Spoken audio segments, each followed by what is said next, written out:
Episode 11. Voices Rising, previously on the hook.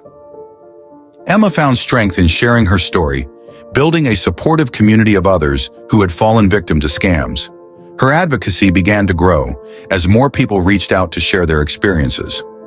Meanwhile, David struggled to keep his latest target, Lisa, on the hook as her suspicions grew.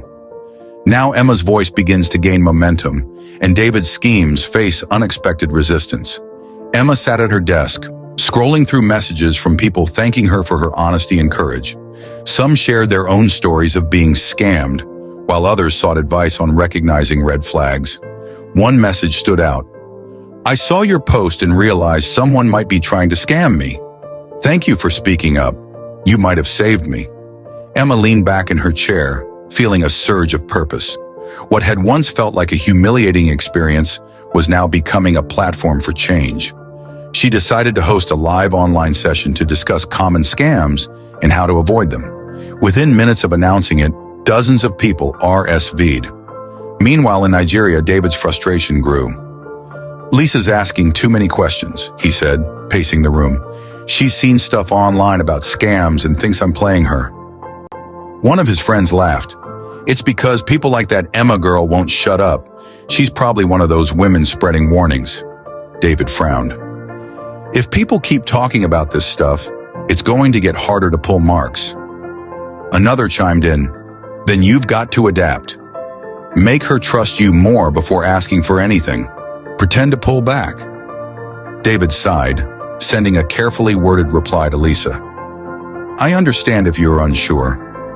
I never wanted to make you feel uncomfortable. If you don't trust me, maybe it's best we stop talking." He knew the message would plant guilt and hopefully lure her back in. Emma's live session was a resounding success. People from all over joined to hear her story and learn how to protect themselves. She ended the session with a clear message. "We're not powerless against scammers. The more we talk about these tactics, the harder it becomes for them to succeed. If you've been scammed, it's not your fault, and you're not alone." Afterward, Emma felt a mix of pride and exhaustion. She'd turned her pain into something meaningful, but the emotional weight of reliving her experience wasn't easy. As she closed her laptop, her phone buzzed with a message from Grace. "I'm so proud of you. You're helping so many people." Emma smiled. For the first time, she felt like she was truly moving forward. Emma's advocacy gains traction, but will her increasing visibility attract unwanted attention? Meanwhile, David faces a turning point with Lisa as his tactics start to crumble. Find out in the next episode, Unmasking the Illusion.